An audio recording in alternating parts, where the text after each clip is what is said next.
Hi, I'm Amy Brewer from Century High School in Sykesville, Maryland, and I'm going to talk to you today a little bit about rolling Jenga. As one of the Maryland State educators through FIFI, I get the opportunity to share with you some of the things that I do in my classroom. So it kind of brings the FIFI lesson plans to life.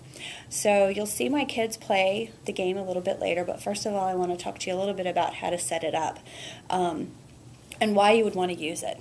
You would want to use this in the classroom either as an introduction to vocabulary or as a reinforcement activity at the end of a unit, like I do before a test. Either one is fine, and FIFI gives you pretty much everything you need except the actual wooden blocks and the dice. So let's get started. Today we're going to use the Choosing to Save lesson plan. You can use this lesson, this activity, with any of the FIFI lesson plans.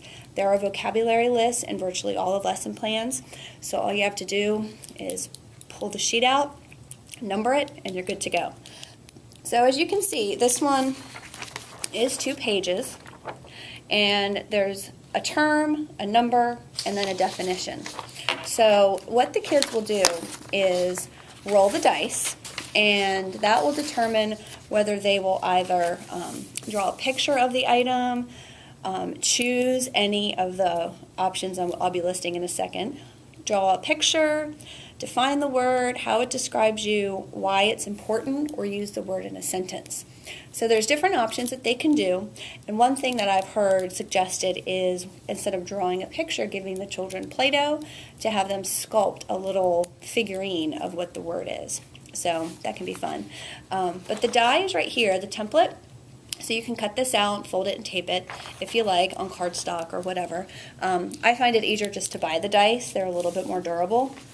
And then you're going to want to number the Jenga sets. So at the end of each block, there's a template, and it tells you what labels to print on. So you'll have all the little numbers already written down on the stickers, and all you have to do is stick them on the end of the blocks. So when the child rolls the dice, that will determine what they do. Then they will go over to the Jenga tower and pull one of the blocks out. And depending on which one they pull out, that is the number of the term that they will be looking at. So say they pulled out a 5. So number 5 is goal. So they would have to define it, use it in a sentence, describe what it means to them, draw a picture of it, that kind of thing.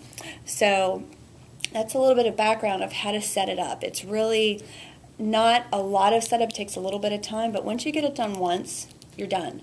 The biggest thing that I found time-wise was getting all of the actual Jenga towers ready with the numbers on them, and even that did not take a long time. Some of the teaching tips that I have is I wrote on the Jenga towers on the blocks with different colored markers. So one set was purple, one set was blue, green, red, etc. Because when it's Jenga, the blocks kind of go all over the place, and if they go on the floor, you might want to have a way to kind of put them all back in the same bin. Another thing that I did that I found really helpful, and I did this last year kind of as I went through each unit, I have a binder that I keep in a big bin with all of my Jenga sets, and I have laminated the list of words and the numbers. So all I have to do is grab whatever color I'm doing or whatever unit, give it to the kids, dice in the bin as well, and I'm done. So once you number the Jenga blocks, you can use it for any lesson. One thing that we get questions about is there's 52 blocks. What if I only have 30 terms? Well, what you can do, like what they did here, is this one goes 1 to 16, and then it goes 30 to 45.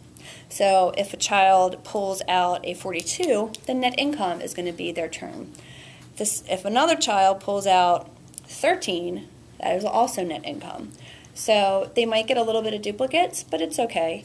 The other thing that you can do too is leave the extra blocks blank and just have the child either define the word using their information sheet that FIFI provides or doing some other kind of activity that you come up with.